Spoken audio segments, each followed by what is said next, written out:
Hi friends, ఆవాళ్ళు వేస్తున్నాను. ఇదిగోండి, అందులో ఉల్లిపాయను అల్లం పచ్చిమిరపకాయ కలుపుకొని ఉన్నాను ఫ్రెండ్స్. గారెలు వేగనివ్వండి, వేగితేనే బాగుంటుంది.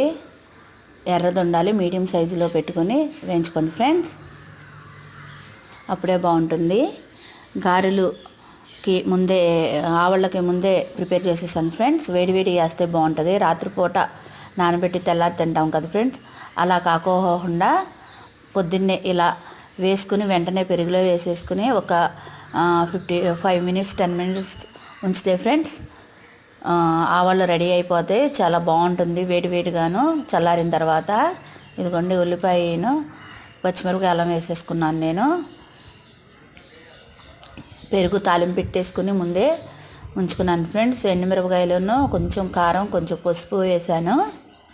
ఇదిగోండి, గారెప్పుడు ఎర్రగా ఏగితేనే బాగుంటుంది ఫ్రెండ్స్, ఎందుకంటే ఎర్రగా మాడిపోయినా లోపల బాగోదు, పిండి పిండిగా ఉంటుంది. మీడియం సైజులో పెట్టి వేపుకోవాలి ఫ్రెండ్స్, గారెలు అప్పుడు బాగుంటాయి. ఇదిగోండి, పాలు వాళ్ళ బ్రేక్ఫాస్ట్ ఫ్రెండ్స్.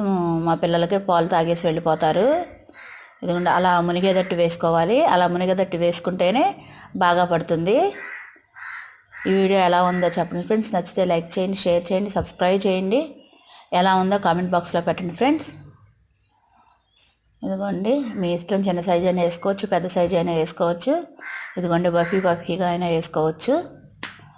ఇలా ఉల్లిపాయను పచ్చిమిరపకాయ వేయడం వల్ల టేస్ట్గా ఉంటుంది. నా దగ్గర కొత్తిమీర లేదు అందుబాటులో, అందుకనే కొత్తిమీర వేయలేదు. కొత్తిమీర వేసినా చాలా టేస్టీగా ఉంటుంది. నా వీడియోని సబ్స్క్రైబ్ చేసుకోండి ఫ్రెండ్స్. నేను పెట్టే వీడియోలు ఎప్పటికప్పుడే వస్తాయి.